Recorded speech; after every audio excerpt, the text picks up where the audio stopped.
Bonjour. Ceci est un webinaire gratuit proposé par le groupe Trois Principes Francophonie, qui est une sous-communauté de la communauté mondiale des Trois Principes, 3PGC. La 3PGC est une organisation à but non lucratif qui s'est engagée à diffuser la compréhension des Trois Principes tels qu'ils ont été découverts par Sydney Banks dans le monde entier. La compréhension des Trois Principes permet à chacun de comprendre comment l'expérience humaine est créée, de renforcer notre résilience naturelle, nos sentiments innés de bien-être, notre connexion naturelle à une sagesse universelle qui se trouve en chacun de nous. Vous pouvez nous suivre sur Facebook, Instagram, YouTube, en suivant les liens vers les Trois Principes francophonie. Nous comptons sur vous pour enrichir les discussions pendant ce webinaire, mais aussi nous proposer d'autres sujets qui vous tiennent à cœur pour de futurs webinaires.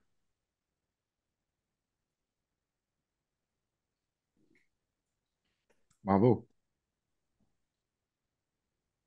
Jasmine, c'est toi qui lance là, puisque ce soir, on va regarder une vidéo de Sydney Banks qui s'appelle Au-delà des Sauter les frontières. frontières du Sauter temps. les frontières. Oui, sauter les frontières du temps. Donc là, Alors, on va être dans, alors voilà, on on va va voler vous haut là. partager l'écran et puis après ça, on part. Ça marche. Mute. On mute tout le monde. Et voilà.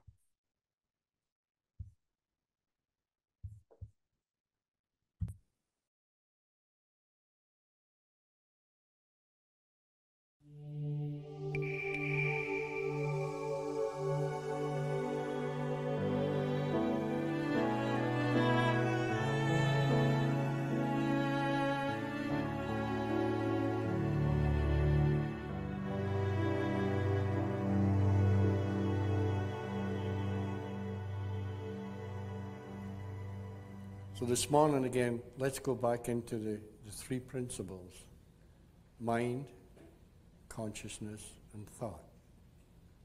Now somebody asked me yesterday, why did you pick these particular things? Well, I didn't pick them. They picked me because it just is. And if you really look at it very, very carefully, one at a time, nothing in this world can exist without those three principles. These three principles, they create our experience here on earth. Because from the cradle to the grave, our entire experience through life is a psychological experience. And this is what we should work on. And this is for everybody. It's not just psychologists. The reason I'm saying psychological experience because it comes through your psyche. And your psyche is your soul. That's another name for it. So we can work on there. Now, I know some people that say, well, how come there's only three? Well, there's only three because that's the Trinity. That's the complete ball game, put it that way. Now, I know somebody that found a fourth. And the fourth, they said, was emotions. Now, how can you possibly have an emotion without a thought? How can you have an emotion without a mind? How can you have an emotion without being conscious so you can wipe that out? Then I heard that there's another person that has found seven. So it's getting worse. They're getting away from the simplicity of the Trinity. Go back to there. Now, another way to express this is, let me see. You know how in science you have elements, and it takes two or more elements to create a compound. Well, that's the same with your psyche, because you could call those three principles, three elements, three psychological elements. And you take those elements and you create compounds. And compounds would be things like distrust, greed, jealousy, hate, envy. Or it could be love, caring, sharing. They're all compounds. And if we can take those three elements and change them into psychological positive compounds, then we see a positive life. And I'll tell you something. No matter what anybody else in this world says, there is only three, and there always will be only three. Because they're the complete, they are the three elements that create our experience here on earth. Now I've got $20 in my pocket. And if anybody in this room can come out with another element, it's yours.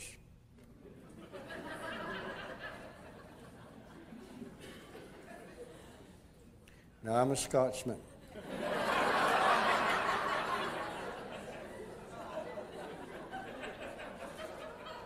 So I'm using these three elements for safety, and I just created an insecure feeling.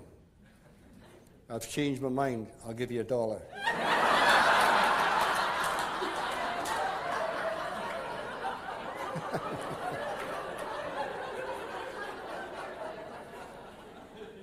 It's all thought. Everything we do, all our emotions, all our feelings, all our desires, everything is all created from thought. Thought is the missing link that everybody in this world is looking for. If you can find the secret to thought, you can start walking through this life as a happy person. Because all you do is you take those three elements and you create positive thoughts, positive compounds.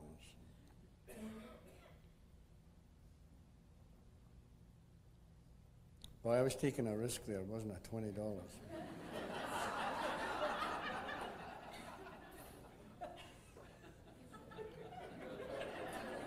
I'm even shocked right now.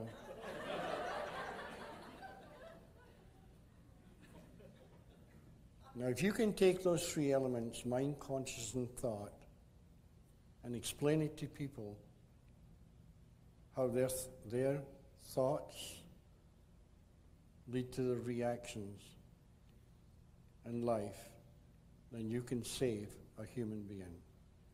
You can change a family. You can change a marriage. You can change teenagers.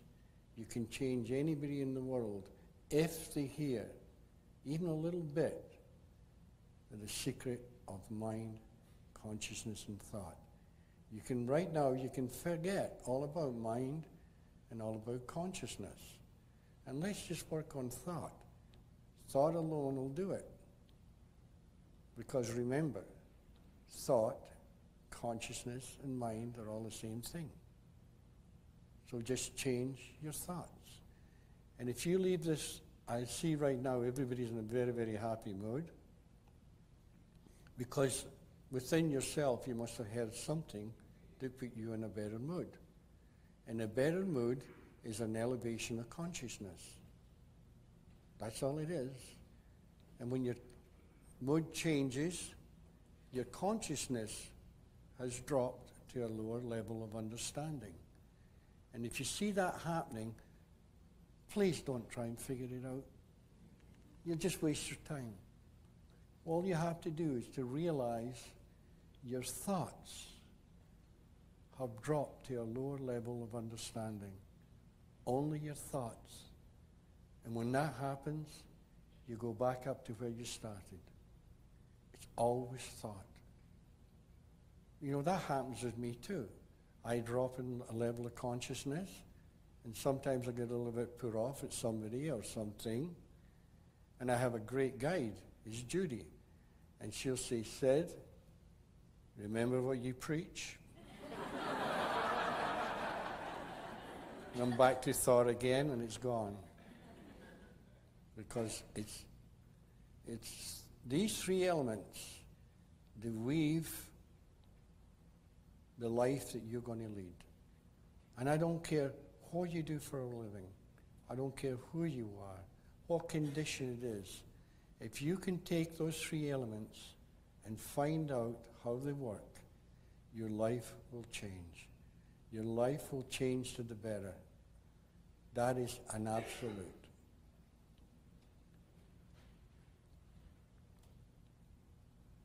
These three elements, they create the condition of this universe. These three elements, they create all social conditions. They create all religions. They create all beliefs. Everything is created from these three elements, or principles, whatever you want to call them. You see how you've always got a chance to change your mind. You can change a word, but it doesn't change truth. Now you can spit out what you think is truth, and maybe 2 years later you look back and say, oh, that's old-fashioned. Well, it wasn't truth, because truth never changes. Truth, it just is. It's here with us right now. This whole world is created from what is called truth. And truth can never, never, never be explained. It can only be talked about. And no matter how much you talk, if you're talking to somebody that's not receptive, you can talk till hell freezes over and it won't make any difference. You have to be ready to hear truth. And people say, well, how do I get ready? Nobody can tell you that, but it's up to you to get ready. And all it is opening your mind to new horizons, to new beliefs. And it's really amazing how people, even in desperate situations, people are destitute. They're not willing to change their mind. It's not their fault. That's just the way it is. But whenever you are ready to listen to truth, I guarantee 100% the right person or the right book or the right tape will appear and you'll hear it. Because truth is everywhere. It's in every library, it's in every bookstore, it's in every school, it's in every church, all over the world. It's there. I've walked through the grocery store at the checkout, and I've heard the clerk talk pure truth. They might not even know they're doing it, but they're talking pure truth. You hear it everywhere. So it's not hiding from you, it's you that's hiding from it. What I'm saying right now, everybody hears it different. If you walk out that door and you look at the ocean, everybody will see it different. If you hear music, everybody will hear it different. We have the freedom of thought. And that is one of the most valuable things on this earth, is your freedom of thought. And nobody but nobody can take it away from you. Nobody. You always live there. And then it's up to you to raise your standard of seeing. You know how the mystics talk about seeing and seeing? Well, you've got to lift your standard of seeing. And to lift your standard of seeing, you've got to lift your level of consciousness. To lift your level of consciousness, another way to say that is lift your level of understanding. You know, I heard of this fellow once, and he was in jail a couple of times because he was writing bum checks. And this man had a terrible life. He struggled and struggled, and he was afraid that the police are going to catch him, and finally they did, and they put him in jail. He got out, and he did the same thing again. And this friend of mine said to him, you know, You're wasting all this energy. You've got all this talent. He was a con man. Now, why don't you stop writing those stupid checks and use the talent the good Lord gave you and put it straight, and you could be a millionaire. You could be a success. Bingo. The penny drops. He went to jail for writing a check for 600. He went through all that hell of worrying and struggling and hiding.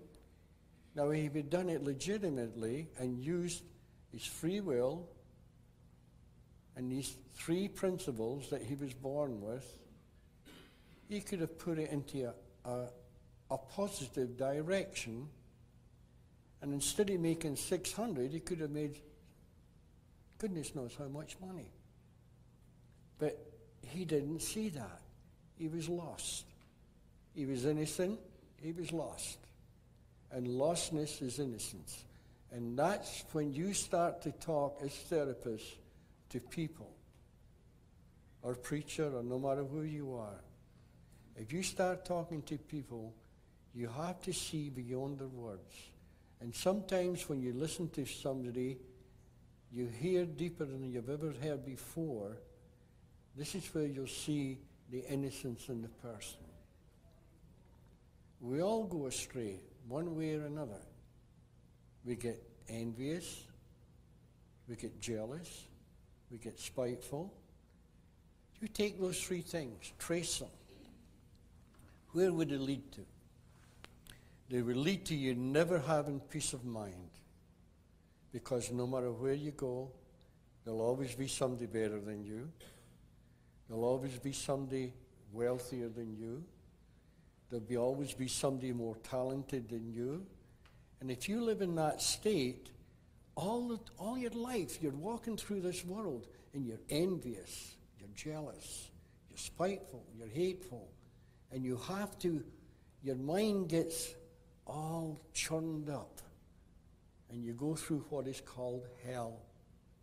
And believe me, hell is not what a lot of people think it is. Hell is a contaminated mind and suffering. And if you take that suffering away, you will take a person from hell and the possibility to put them into a heavenly state here on earth. That's the way it works. Never changes. It's so simple. And I know all your minds go and they're trying to figure it out. You'll never figure it out. And as I said the other day, if you hear something that you say, wow, this will help me in my work, and you start thinking about it and I'm still talking, you're going to miss it. Take the feeling that you've found and just trust that that feeling will guide you. And when you walk outside, see if you have an insight. Let's put it this way. If you have an insight, that means to say you've touched your inner wisdom. And common sense has come to mind. Now, when this happens, it makes your mind tranquil. It puts it into the state of meditation. This is why people meditate. A tranquil mind. A tranquil mind can never be found when there's those horrible thoughts in your head. And these horrible thoughts, all they are is thoughts. And people say, well, it's not that simple. Can't be. I've even had people say to me, you know, Sid, you're insulting my intelligence by talking the way you're talking because it's too simple. Well, if they want, I could make it difficult. But what's the sense? You look for simplicity. Simplicity always holds the key you're looking for.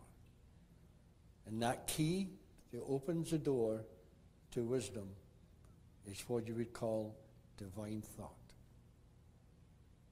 Divine thought is when your personal mind, your personal thoughts go to sleep And in its place comes this divine thought. This is why Buddha said the greatest state that any human being can be is the state of no thought. Now that sounds like a paradox. The state of no thought. But it's very simple. What it is, there is no thought from the personal mind, because you can't even know existence without divine thought. And if you take the personal thought away, all is left is divine thought. There you have the answer. There's where you go from the form to the formless. And when you go from the form to the formless, you find the answer. You go back to the form with the answer, and you help humanity. You help yourself, you help humanity, because no matter where you go, you will be walking through this world with a clear, open mind, willing to help any human being in the world.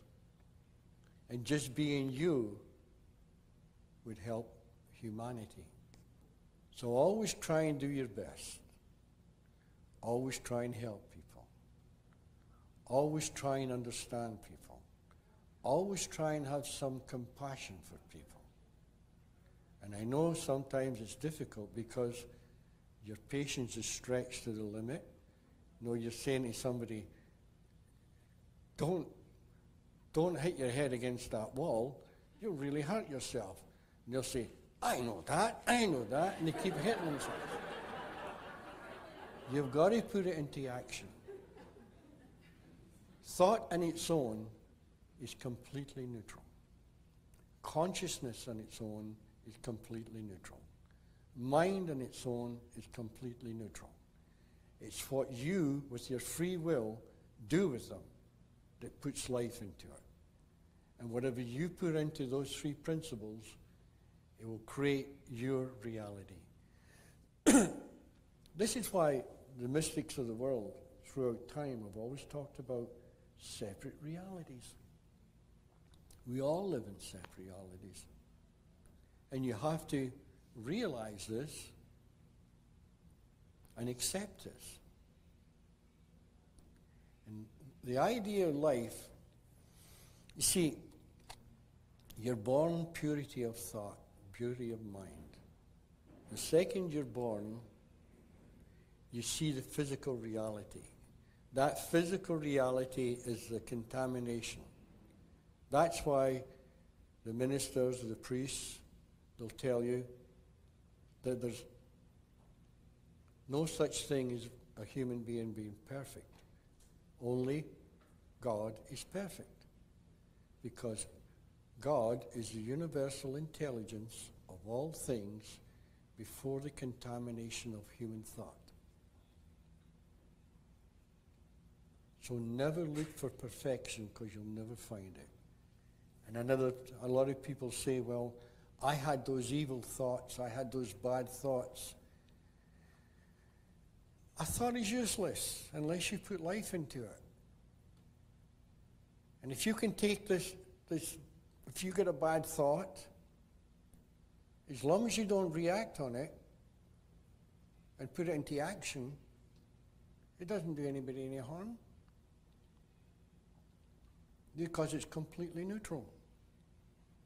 It's when you, see, if I say to myself, I think I'll rob that bank tomorrow. And I get my gun, and I get my car, and I get all the rest of it, and I never do anything about it, I haven't done any harm. It's when I put into action. And it's the same with everything in life. Every day of your life, you must put action into your thoughts for them to become alive. And if you have bad thoughts and you don't do anything about it, you're okay. Because nobody in the world can stop a bad thought coming into their head. If there's people here that tell me they never have bad thoughts, well, I'll sell you a piece of property as soon as the tide goes out.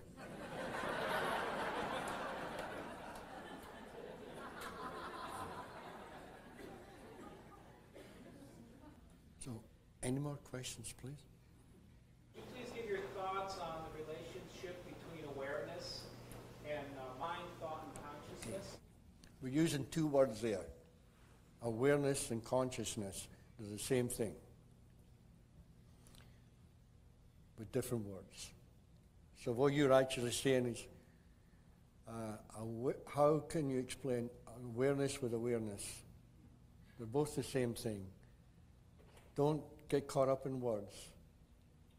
It's consciousness or awareness are the same thing.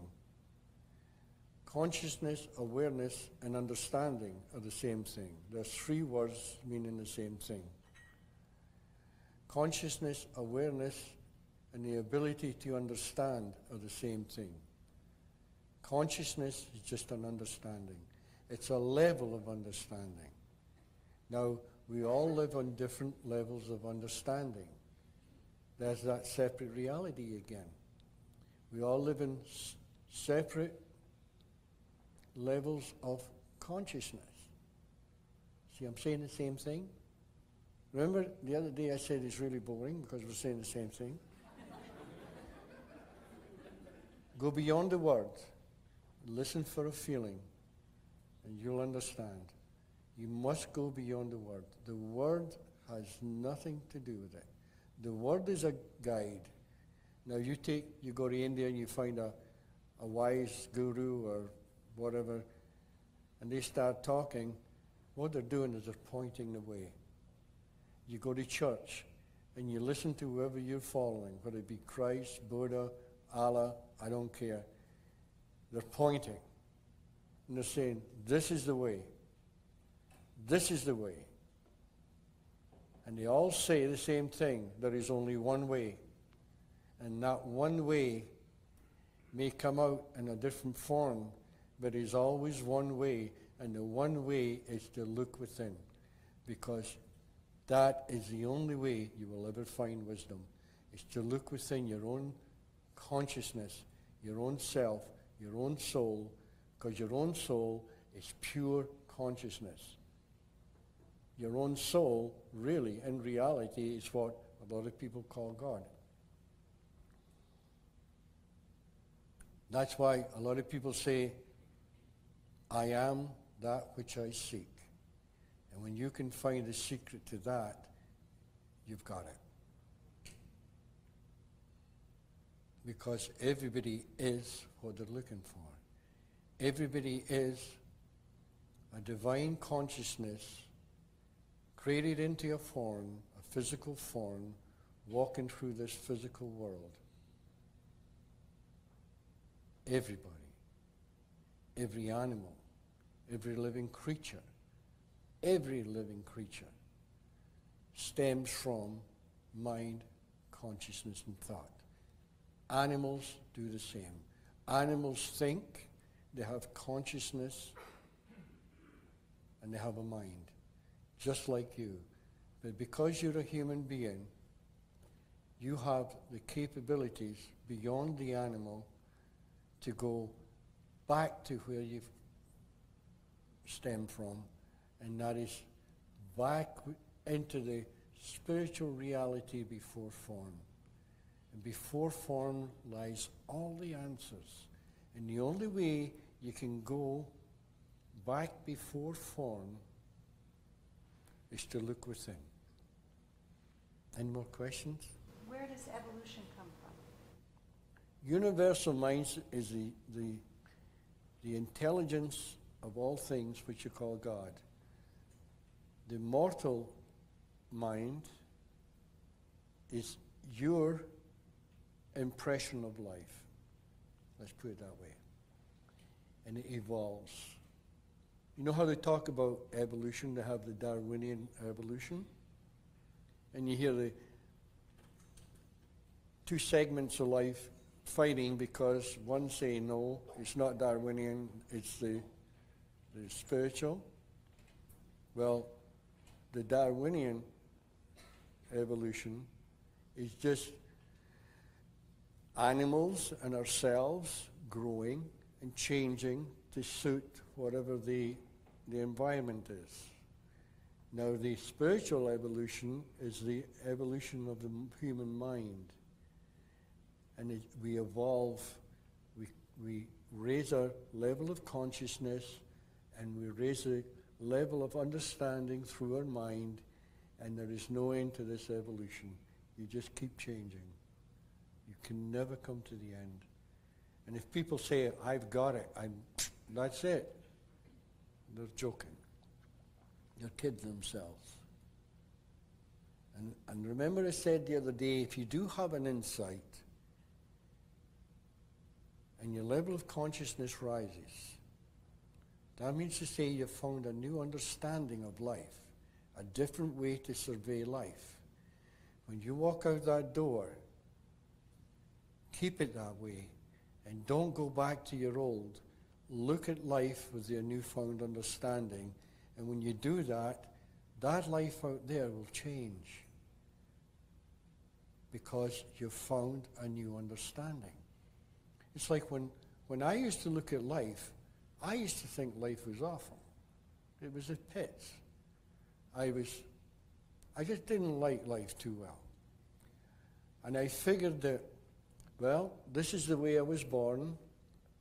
This is the way I was brought up. There's nothing I can do with it until I die, and maybe hopefully the next time I'll have another try at it. And I was really wrong. I was so wrong. You can change in one split second, way beyond the wisest person on earth. You can jump ahead. And this is what I call jumping the boundaries of time. People think it's time. They say, okay, it's going to, you walk in and somebody says, oh, you really messed up. I've heard this, believe me. You're really messed up.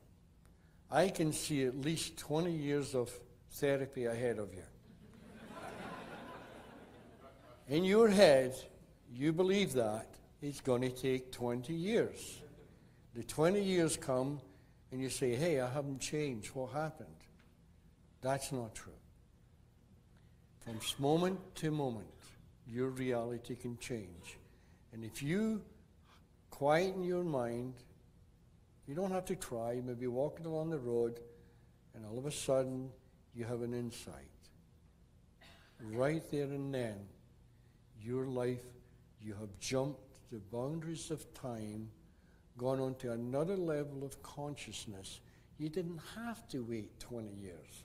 And that's why I'm saying you've jumped the boundaries of time. It's really funny. I don't know where they get the idea. Some people will say, you're at least 20 years therapy. You walk into the doctor next door, and he says, 10 years. Another guy says, well, I might be able to do it in 5. It's all guesswork. And there is no guesswork if you go along with mind, consciousness, and thought. Because it just is. And you can't be just is. And people say, well, why? It doesn't matter why.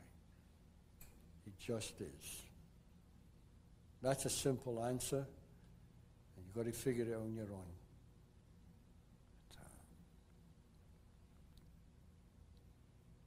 I honestly know somebody that was told they would never be okay.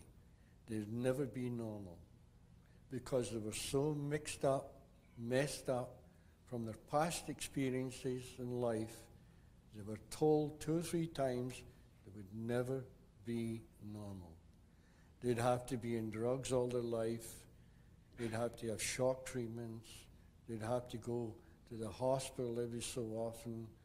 Now, as soon as that person was told that, whammo, they're a prisoner of time. They're bound to time.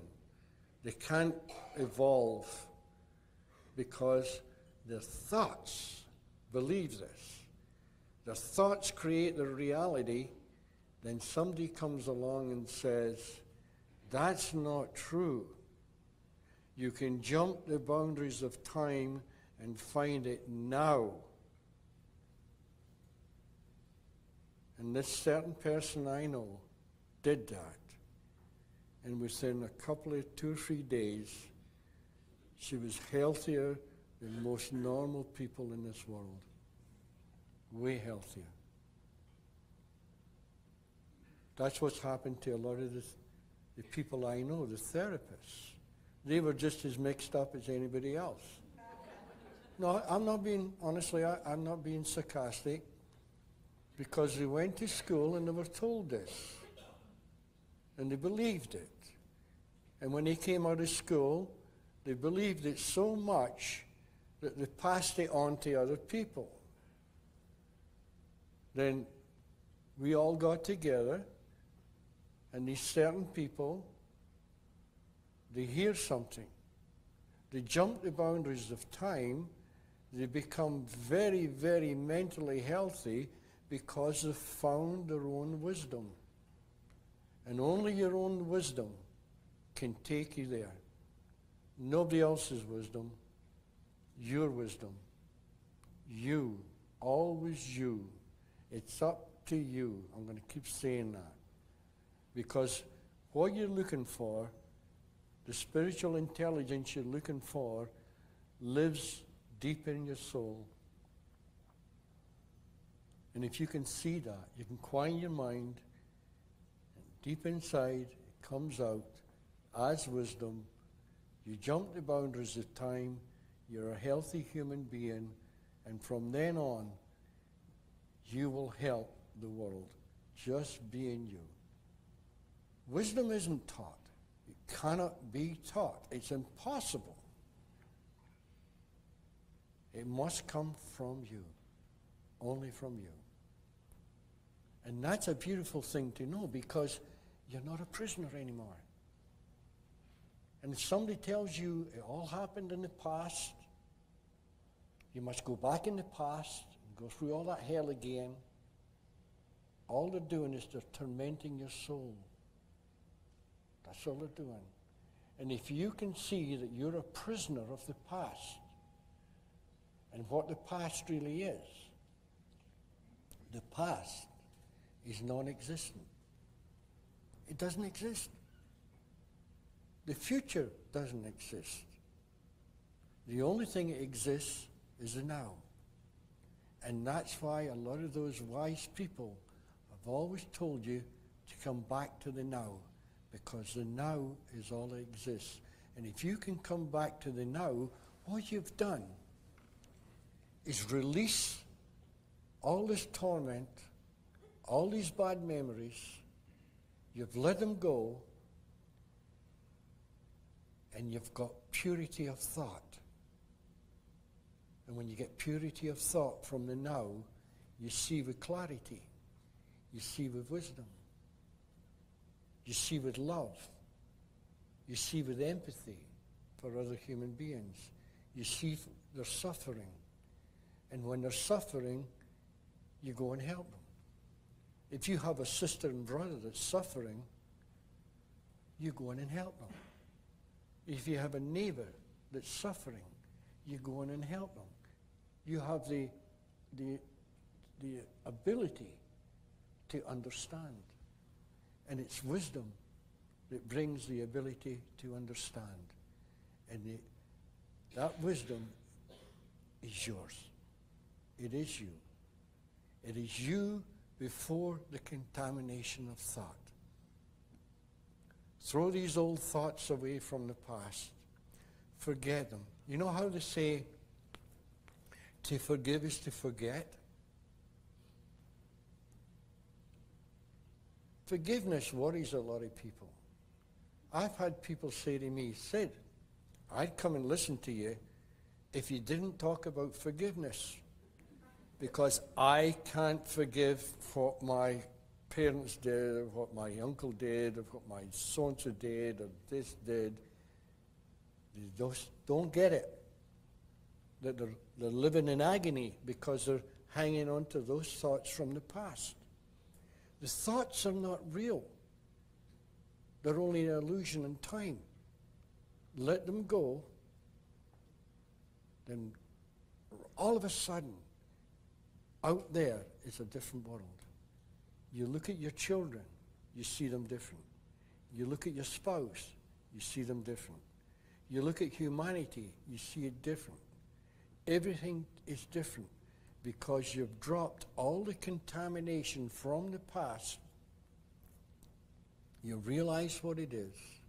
You've thrown it away, and in its place comes this clarity of thought.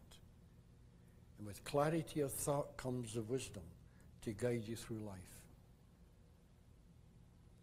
Neutrality is a feeling of love.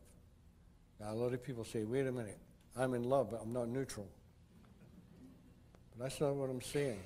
If you meet somebody and you fall madly in love with them, you're not judging them. You're neutral. You're seeing them as beautiful people. But what happens is we meet somebody, we fall in love, and we're very neutral. Our minds are in complete neutral. We're in the mode of acceptance. And we're accepting whoever we've found that we're in love with.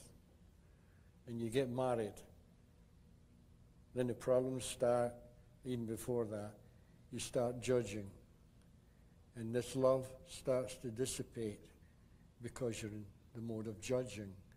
If you can see that that mode of judging is only thought and motion, the same love that you had when you first met your spouse will return, and even more so. Every day in life, you have a new chance to fall in love with your spouse, fall in love with your children, fall in love with life. Every day in life, every moment of life. Because a moment in life, as small as it is very valuable. Because I just told you, if you find wisdom, it's in a timeless zone. It's not even a second. It's timeless. People said to me, how long was this experience last for you? I can't tell.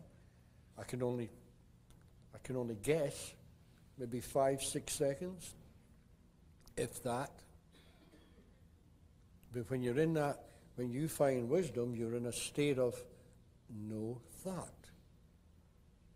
No thought from here. No judgment. No caring. No problems. Completely neutral. Hope is a wonderful thing. Magical. Without hope, you have nothing. So always keep in mind there's a new life for you just round the corner. And if you have enough hope, enough faith, that life will appear. It's appearing for you now. It appeared for me. And if you get it, you bring hope to your patients. You bring hope to the inmates in jail. You bring hope to the school children. Because as you know, there's a lot of school teachers now helping children. And this is what it's about, helping each other. And the more you can help another human being, the better it is for you. Because you get that feeling. And I've been saying all weekend, it's not an intellectual thing, it's a feeling. And if you get this great feeling, you have a nice feeling today, you walk out that door with that nice feeling and keep it, the wisdom will come. Because it's wisdom that's bringing the feeling. But if you're sitting here all in knots, trying to figure it out, and planning that, I must get this all fixed up, how can I do this? And you've missed it. Missed it completely. Stick to that nice feeling. Don't try and figure it out. And if you stick to that feeling, that means to say that somewhere deep within your consciousness has been touched.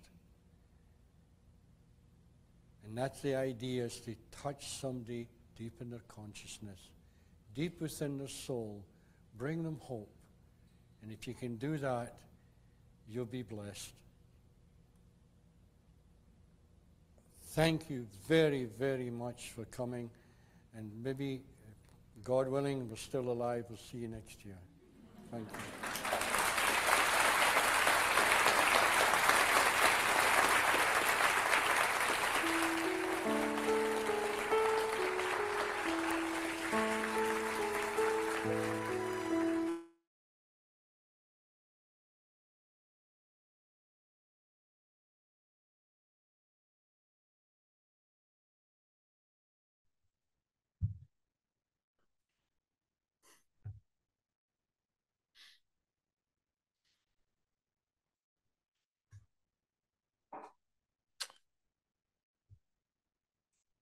Bon, est-ce que quelqu'un a quelque chose à ajouter?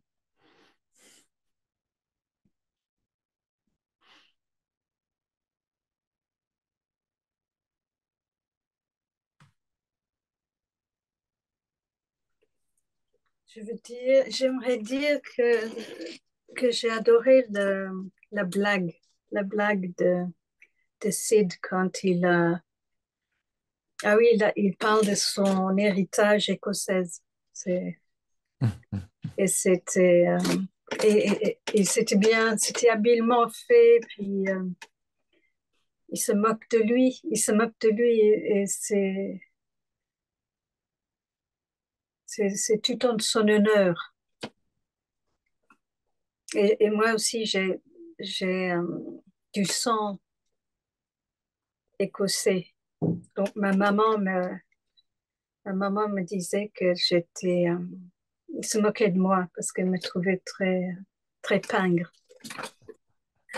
Et oui, je trouve c'est merveilleux ça décomplexe.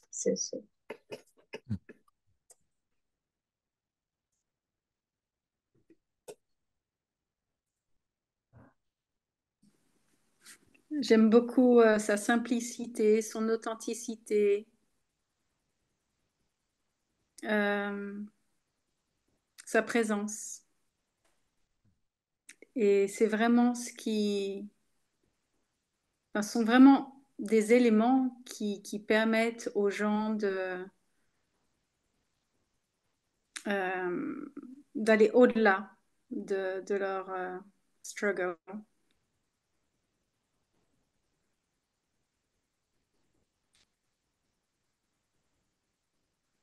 Et c'est fou comme il était en avance sur son temps. Au niveau de la façon dont on approche une conversation avec une personne et lui permettre d'être et d'être ce qu'il souhaite être. C'est magnifique. Il est incroyable.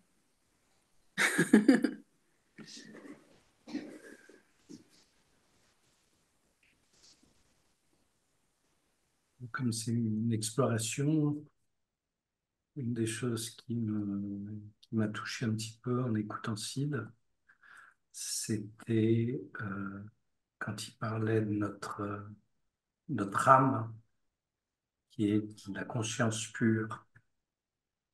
Et, euh, et à un autre moment aussi, il parle des différents niveaux de conscience, que quand il est pris dans ses pensées, où il repart dans un niveau de conscience qui est plus bas. Et sa femme lui dit, Sid, qu'est-ce que rappelle-toi de ce que tu enseignes. Et d'un seul coup, pouf, juste ça lui permet de partir à un niveau de conscience où il commence à se voir penser. Et c'est toujours quelque chose qui m'a paru un petit peu bizarre, cette notion de niveau de conscience, même si je comprends bien euh, euh, comment il s'appelle, Michael Neil, il parle de l'elevator of consciousness, l'ascenseur de la conscience, avec plein d'étages infinis. Et euh, ces histoires de niveaux, ça me paraît toujours un petit peu digital. Ça veut dire c'est pas blanc ou noir. Et tu montes d'un cran, poum poum, alors que je pense que ça n'arrête jamais. Et de savoir qu'on est une conscience infinie et qu'on est,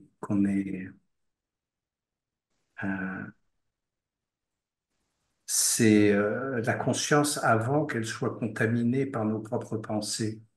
Et quand on fait de la méditation, on essaye de repartir en pleine conscience, laisser partir toutes nos pensées et d'arriver à toucher du doigt cette vue ou ce concept de la conscience sans penser avant même de... Et nous, notre seule expérience qu'on peut avoir, c'est une expérience de conscience formée, où d'un seul coup, on a formé quelque chose. Et c'est ça, cette expérience, c'est une expérience humaine. Et donc, elle sera toujours, euh, pas limitée, mais les seuls moyens pour nous d'avoir l'expérience de cette conscience, c'est à travers quelque chose qui dénature déjà la partie de conscience et de la conscience humaine. Euh, et donc, de penser que notre âme, c'est cette conscience-là qui est pas entachée de l'expérience humaine qu'on a par nos pensées. Et, euh, ça me permet à moi de toucher beaucoup plus facilement du doigt qui je suis, qui nous sommes, qui je suis moi. Moi, je suis cette conscience-là qui n'est pas tachée par toutes ces pensées, mais je ne peux en avoir l'expérience qu'à partir du moment où où j'ai eu cette expérience d'être humain qui la dénature. Mm. Euh, voilà ce qui m'a touché dans... Et effectivement, la seule manière de l'avoir un petit peu, c'est en regardant à l'intérieur. Mm. Alors, je me demande souvent quelle est la différence entre la pleine conscience, ces exercices où on essaye d'avoir une tête vide, qui est aussi ce que dit Sydney Bank, qui dit c'est dans une tête vide, et look for a feeling, aller rechercher cette sensation qui, qui est là, qui fait aussi partie de cette source et qui nous pointe du doigt. Et, effectivement, à partir du moment où on n'intellectualise pas tout ça et qu'on laisse partir les pensées, qu'on se met en pleine conscience, c'est plus facile d'accéder à cette sensation. Et dès qu'on touche cette sensation, ce que dit Sydney Banks, c'est vraiment d'essayer de l'agrandir au maximum. Voilà, c'est là où ça se passe. Cette source d'amour qu'on touche, pouf, ou d'un seul coup on commence à se sentir bien, on a la tête vide, et ben c'est ça le chemin, Mm. La pleine conscience, c'est plus, moi je vois ça plus comme une technique pour arriver à. la pleine euh, conscience. et tandis que lui, c'est plus que c'est accessible à tous, à tous les jours, pas nécessairement, parce qu'aussitôt qu'on s'assoit pour méditer, c'est là que le cerveau se met. Et moi, ce que j'aime dans ce qu'il dit, c'est qu'il reste humain. Il laisse quoi? Il reste humain. Pas sur mon micro. Il reste humain dans le sens que lui aussi, bon, il était connu pour avoir un tempérament prompt. Euh, et Judy qui dit hey, rappelle-toi ce que tu fais. Euh, et j'ai entendu la même chose du Dalai Lama et j'ai entendu la même chose aussi d'Eckhart Tolle. Et souvent, on se dit ah, maintenant que je connais les trois principes, pourquoi j'ai réagi comme ça? I should know better by now. Mais on reste des êtres humains Hmm. sans le jugement. Euh, Puis Hmm. plus on le voit, ben, plus on se rattrape rapidement. Avec Kurt Tolle, il prend 30 secondes. Ouais. Nous, ça peut peut-être nous prendre un peu plus de temps. Alors, mais qu'on reste humain, même quand on a cette compréhension-là. Dans un tout autre ordre d'idées, qui n'a pas rapport, parce que je dois quitter dans 3 minutes, euh, s'il y a quelqu'un qui connaît Rennes ou qui vit près de Rennes, faites-moi un petit coucou. Parce que j'ai un fiston qui s'en va là parce que sa copine va faire un stage et puis lui va se promener en France pendant ce temps-là. Hmm. Merci, Jennifer. OK.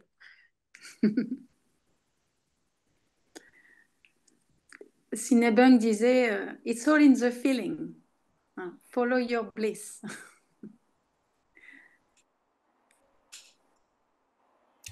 Ouais, je Ouais. pense que je me souviens quand j'ai commencé à travailler justement,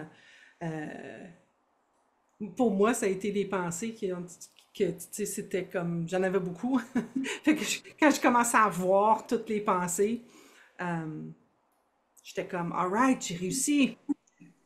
Et ce qui m'a pris du temps à saisir, c'était la conscience. Parce que je pensais que je vivais dans ma conscience.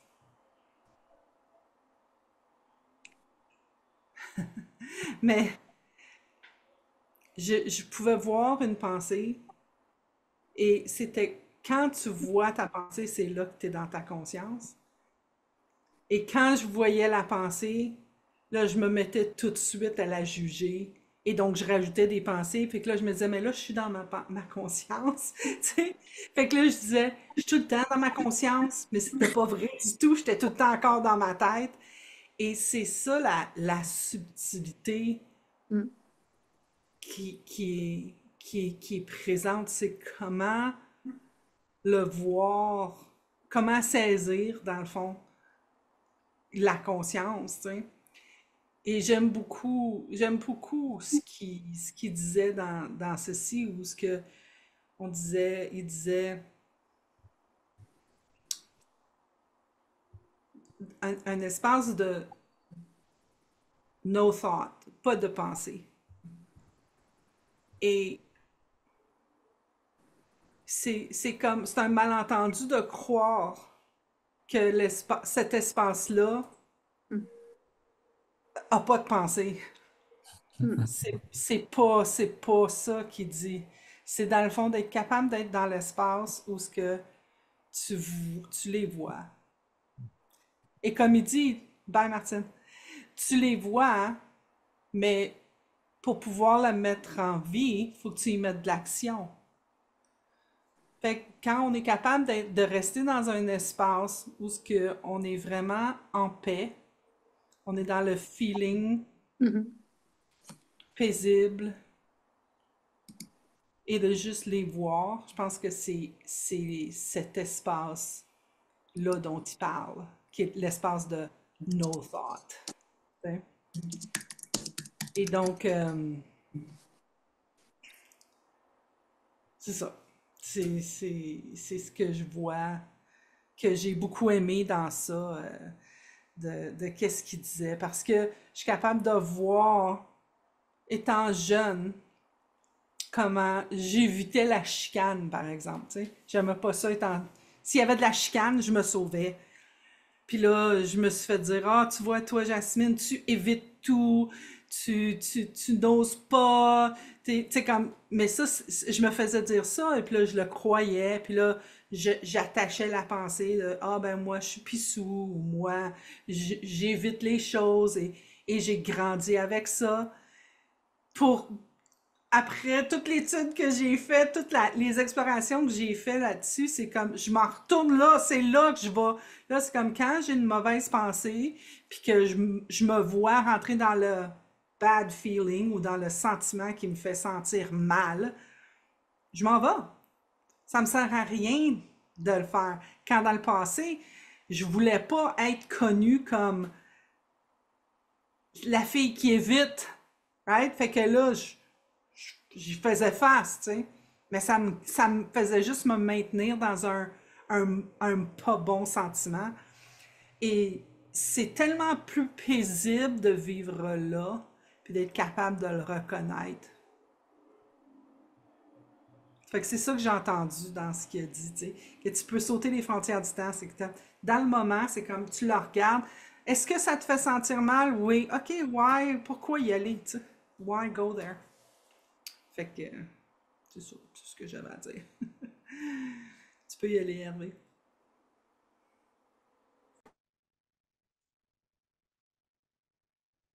Oui, je voulais réagir un petit peu à ce que disait Martine, mais elle est partie sur la partie d'être humaine de notre expérience. Et je ne veux pas du tout dénigrer cette expérience humaine en disant bon, on est en train de faire une recherche du nirvana et c'est là-bas qu'on veut être, qu'on devrait être. J'utilise ce mot exprès pour faire réagir. Euh, Notre condition humaine, on n'y échappe pas. That's the only game in town. C'est la seule chose qu'on ait. C'est notre expérience humaine. Et ces trois principes, ce qu'ils ils nous permettent d'avoir cette même expérience humaine avec nos hauts et nos bas, d'avoir des niveaux de conscience qui sont très bas aussi, et d'être dans notre émotion ou dans les films qu'on est en train de se créer. Mais la différence, c'est qu'on peut voir que c'est des films. Ça veut dire qu'il y a des moments dans notre journée, et ce ne sera pas toujours, mais il y a des moments où on va se rappeler, voilà, je suis en train de créer cette expérience, là maintenant, je suis en train de créer ça. Et dès qu'on fait ça, ça nous donne une flexibilité et la possibilité de choisir de continuer à être dans cette expérience ou de partir sur autre chose parce qu'on n'est plus esclave de ce qui est en train de se passer.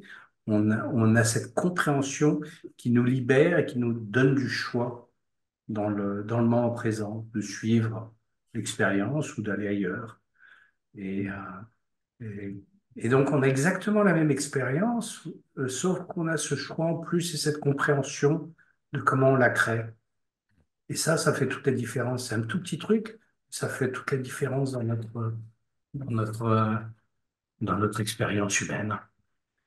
Et, euh, et voilà, ça veut dire que quand on a des pensées qui nous tirent vers le bas, ou qui nous font souffrir, ou qui sont pas utiles, on a cette possibilité de changer, de rediriger notre vaisseau ailleurs. Mais de toute façon, c'est une expérience humaine qu'on va avoir. Maintenant, cette recherche d'une good feeling, c'est toujours bon. On recherche le bonheur. Et donc, euh, et donc ce chemin, c'est un chemin qui est utile dans notre condition humaine. Euh, la deuxième chose, c'est que plus on va dans cette direction de compréhension des trois principes, et c'est ça, se rapprocher de la conscience pure, c'est d'aller dans développer notre compréhension par l'expérience. Euh, Plus on va là-dedans, et plus ce sera facile de diriger notre bateau. Et plus ça va avec le courant de la vie, plus on se rapproche en fait du flow, du courant de la vie, et plus on est aligné. Plus on est aligné, plus les choses sont faciles, et plus c'est facile aussi de retrouver cette sensation de bonheur qui est là.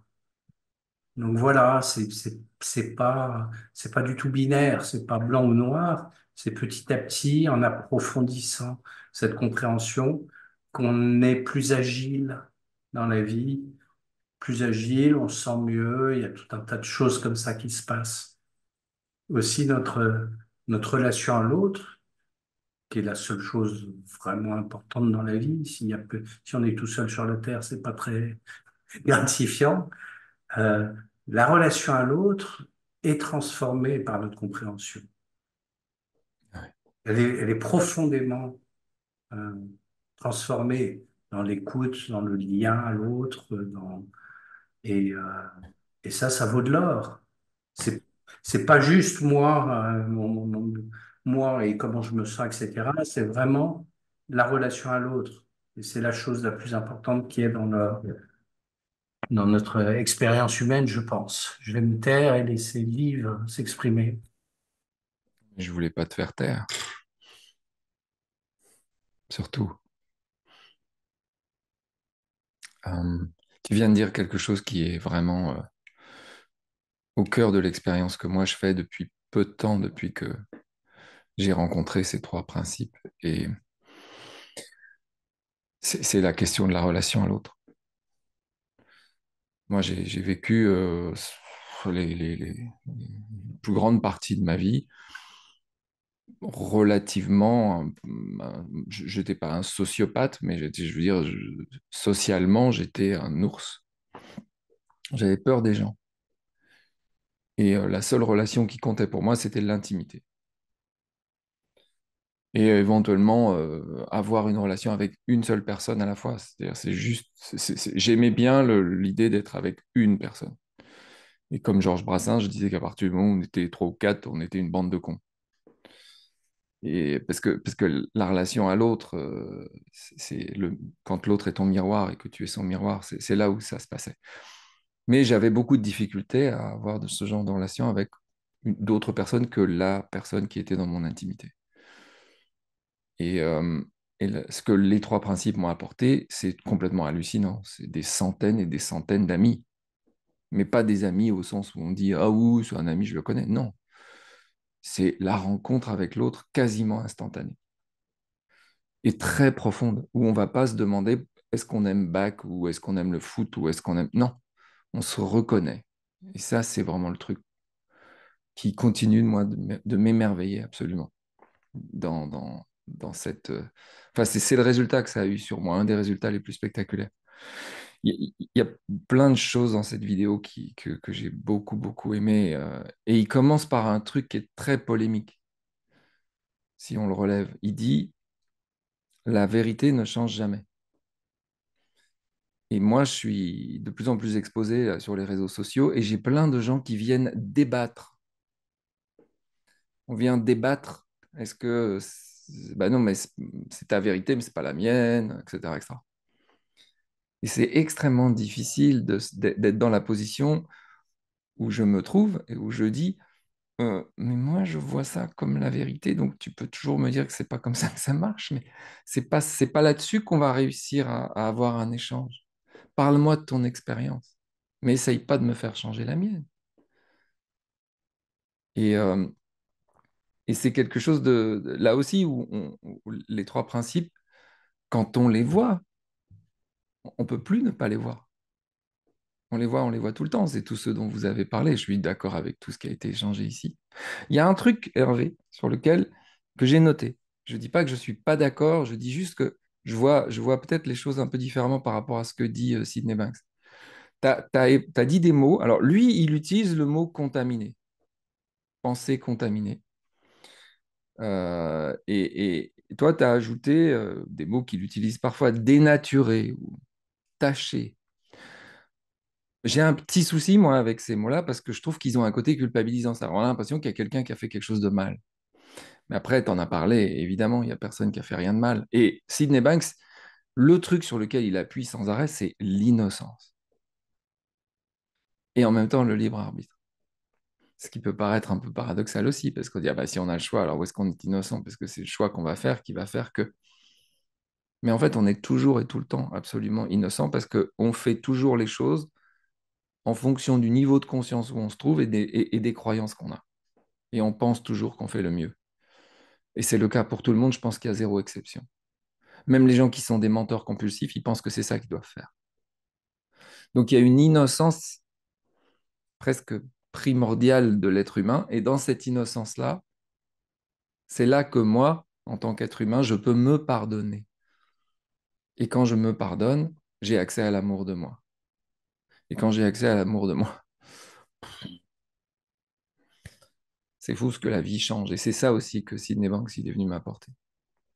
C'est cette capacité à se pardonner de manière inconditionnelle. Se pardonner à soi parce qu'on ne peut pas être autre chose qu'un humain. C'est ce que tu as dit aussi. Et que l'humanité, bah, c'est fait de haut et de bas, de polarité, en fait. Pour qu'on puisse faire une expérience, il faut qu'il y ait des polarités. Donc forcément, il y a du chaud et du froid, il y a de la mer et il y a du sucré, etc., etc. C'est pas possible autrement, les deux vont ensemble. Et quand on le voit, bah, il n'y a plus de jugement. Tout, parce qu'on sait que tout est à l'équilibre, en fait. Et puis il y a encore un truc, oui, il parle à un moment de l'action. Toutes les pensées sont neutres. Tu peux avoir des pensées absolument atroces, genre, je sais pas, je dis absolument n'importe quoi, mais j'ai envie de, je sais pas, violenter cette femme. Cette pensée est totalement neutre. Tu vas pas t'accuser de l'avoir. Elle est là. Mais évidemment, elle est plus neutre quand tu la mets en action, c'est-à-dire quand tu portes de l'attention dessus, et c'est ça qu'il dit. Et là, si tu mets de l'attention dessus, là, il y a le choix. Il y a quelque chose de l'ordre du choix. On peut discuter ça, parce qu'il y a beaucoup de choses comme du conditionnement qui vient se mettre là-dedans. Et encore une fois, il y a de l'innocence. Mais c'est quand on met, c'est juste, je retiens, toutes les pensées sont neutres, même les pires. Enfin, les pires si on les juge. Elles sont neutres. C'est quand on met de l'attention dessus, tchou, là, il se passe un truc. Et puis, le dernier truc que je voulais dire, c'était cette histoire de feeling, quoi. L'idée que, en fait, c'est tellement simple. On a juste à suivre le good feeling. Quand il y a le good feeling, on est dans la vérité. Et c'est pas ce que j'ai appris quand j'étais enfant. Et, et c'est une boussole fabuleuse, en fait. C'est la boussole qui nous fait penser que nos pensées ne sont pas, sont utiles pour nous et ne sont pas non utiles, parce que les pensées non utiles, c'est celles-là qui nous font mal. Et je m'arrête. Et Nicolas a levé la main. Alors, moi, j'écoutais, puis je me suis laissé toucher par où est-ce que ça me rejoint dans mon expérience. C'était quand il disait, j'ai connu quelqu'un à qui on avait dit, je sais plus comment c'était dit, mais tu sais, dans ta condition, tu pourras jamais aller mieux, ou je sais pas, puis que, fait que ça m'a rappelé qu'il y a un psychologue, un médecin qui a dit ça à ma mère et que 25 ans plus tard, elle est encore prise avec sa prison. C'est parce elle a pris la pensée, elle l'a cru. Fait que j'essaie de me ramener ça à moi, dire qu'est-ce qu'on m'a dit que j'ai pris comme croyance qui me garde dans une prison. Et, je le vois pas, là, mais puis je veux dire que depuis hier, comme une situation me fait vivre tout euh, comme plusieurs émotions là, qui passent. Et puis de m'apercevoir que c'est juste parce que je pense qu'il y a un problème avec ce qui est en train de se passer. Et j'ai de la difficulté à lâcher ça. Il n'y a pas de problème avec ce qui se passe.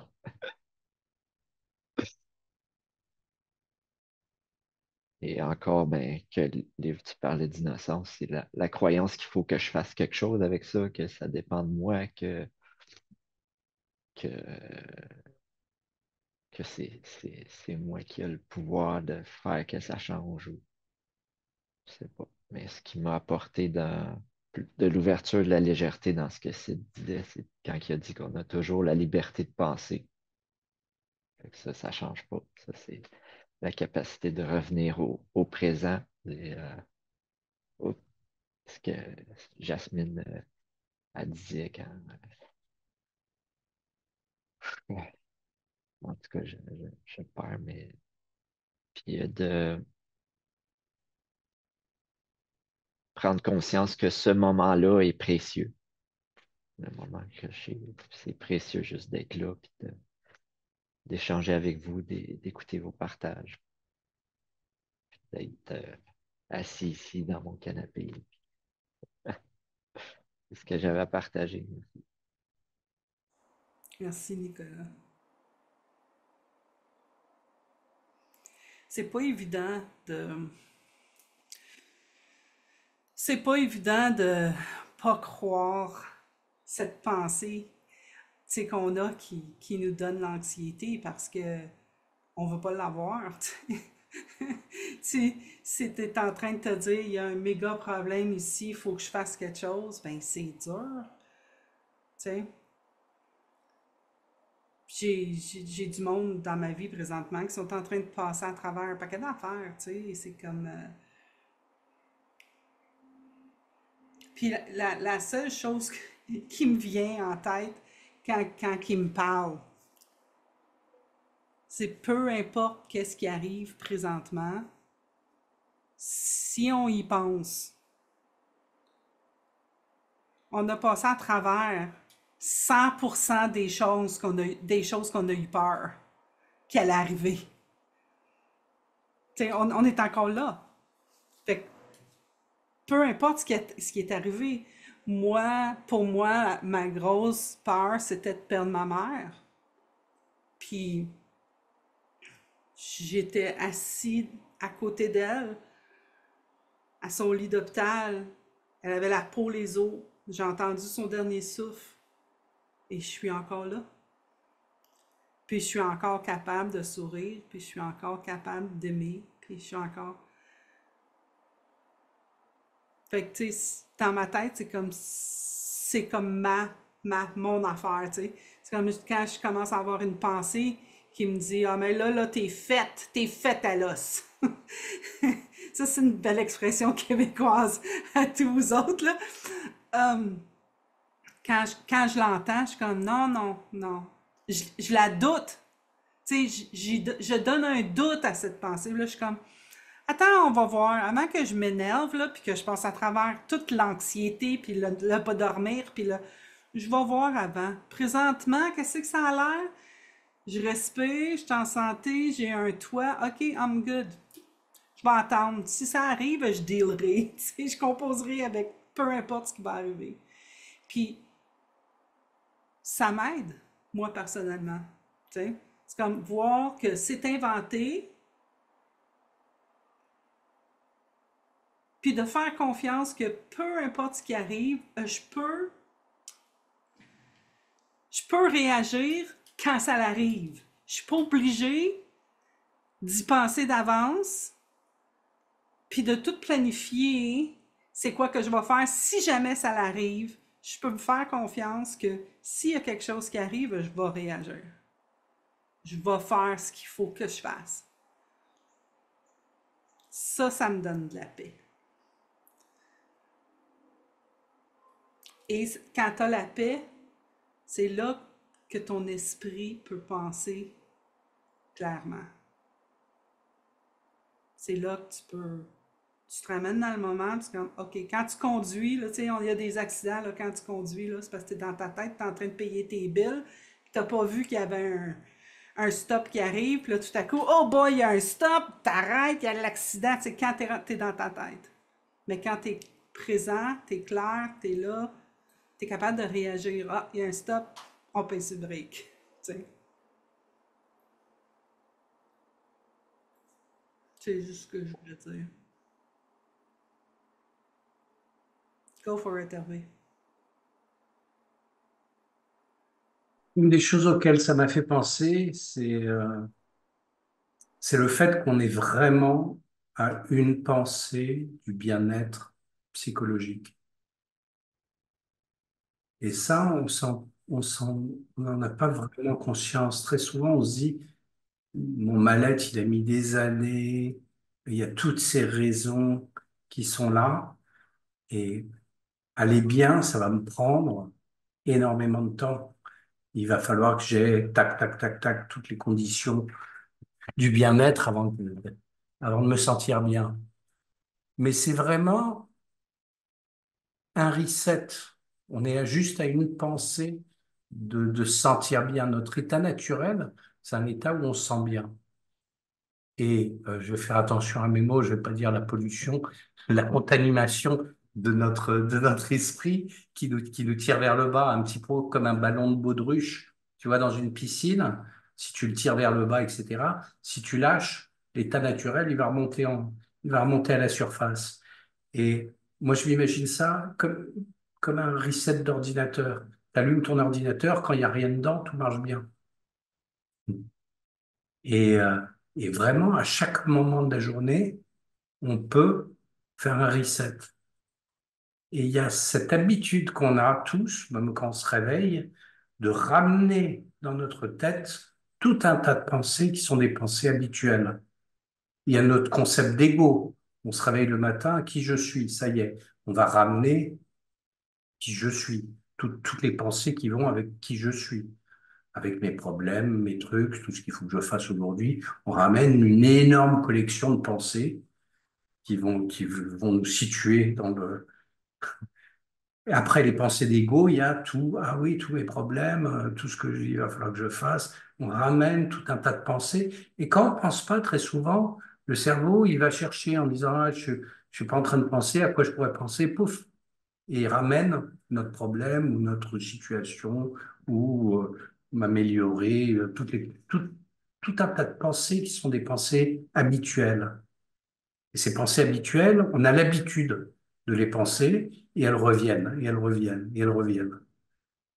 Mais si on a la tête vide, tu vois, sans penser, je dis pas qu'on y arrive, hein, mais ça, on peut faire un reset et être et être dans le bien-être immédiatement. Et c'est ça, je pense que Sydney Bank veut dire quand dire on est juste à une pensée du bien-être.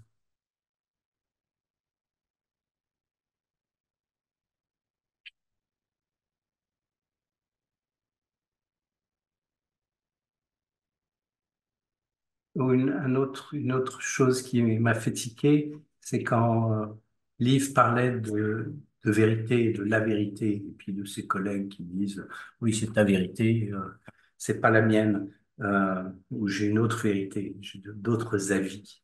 Bon, c'est pas d'avis qu'on parle, là, on parle de la vérité, et de la vérité avec un grand V, qui est vrai tout le temps. Il n'y a pas d'opinion sur la vérité. Et je comprends, Liv, que tu te sentes de temps en temps, tu ne saches pas bien comment répondre à ce genre de choses, mais ces trois principes, il n'y a pas, personne n'arrive à te donner des contre-exemples.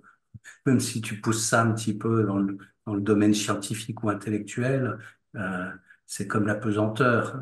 Tu peux dire, ouais, j'y crois pas, mais bon, tu laisses tomber ta pomme, elle tombe par terre, hein. Euh, et, euh, et personne ne peut dire, on ne pense pas, personne ne peut dire qu'il n'y a pas cette énergie intelligente dans le monde, personne ne peut dire que la conscience n'existe pas. Donc, ces trois principes, ils sont là, c'est des lois, c'est des, maintenant, euh, ce concept de vérité, je trouve que quand on sait que quelque chose est vrai, et on le sait, il y a un savoir interne, ça a un goût différent, ça a une substance différente. C'est pas une option quelque part dans notre univers mental. On sent que ça, c'est la vérité. Il y a cette sensation qui est différente quand tu es en face de la vérité. C'est plus une option. Je sais pas, ça a une substance différente. C'est très difficile à expliquer. Mais mm, Ça change ton état d'être. Ça change ton état d'être. oui, C'est ça que ça fait pour moi. Quand je ouais. le vois chez les autres aussi, tu vois. Et Mais quand c'est on comme tu passe, disais, quand on entend la vérité, c'est la même chose, je pense. Quand quelqu'un entend la vérité, ça a un goût différent. ouais, mais c'est comme il disait, Sid, il disait, c'est pas les mots. C'est pas les mots, c'est l'énergie derrière les mots. Fait que, tu sais, on peut, tu sais, je peux être en train de dire, ah, je t'haïs. Puis c'est pas ça pantoute, tu sais. Fait que c'est ça, c'est pas les mots. Mais c'est quand on commence à débattre les mots que là, on perd le feeling. Jennifer, as-tu un mot à dire là-dessus? Là, Ah, elle s'est enlevée. Oui, c'était... il reste peu de temps, mais oui, je suis très sensible et j'adore ce que vous faites, ce que vous dites sur la vérité. Mais là, ce que j'avais envie d'ajouter, c'est que j'ai été frappée dans ce film parce que j'ai souvent entendu parler les pionniers des trois principes, les personnes qui ont vraiment connu Sid, et ils ont souvent cité les sources que cite Sid dans ce film ont été souvent citées comme venant de Sid, en fait. Et lui, il cite les savants, ou, il cite les leaders religieux qui montrent du doigt. Et les pionniers nous montrent que Sid nous montre la direction, etc. Donc ça m'a bien amusé. Qui est qui? Et je me pose une question, c'est qui a traduit ce film? Qui a fait les sous-titres? Ah, bravo Hervé. Parce que c'est dans la partie que tu as fait sur la conscience que j'ai vraiment eu un déclic dans ma compréhension de la conscience, grâce à cette traduction, en fait, en, en prenant les mots, bien sûr. Hein. Mais à chaque fois, certains mots nous permettent de voir plus loin, plus profond. Donc, est-ce qu'on cherche un mot de la fin? Qui a envie de faire un mot de la fin? Ben, moi, j'ai envie d'inviter tout le monde au 23 mai, notre prochain webinaire qui est Vivre la vie dont j'ai envie. On va encore parler du libre arbitre, fait que peut-être Nicolas, ça va te tenter de venir voir ça. C'est avec Robin Charbit, Monsieur Robin Charbit, qui est déjà venu nous voir. Fait que on va discuter de ça avec lui. Ça, c'est le 23 mai. Dans le Linktree, vous allez être capable de trouver le lien d'inscription.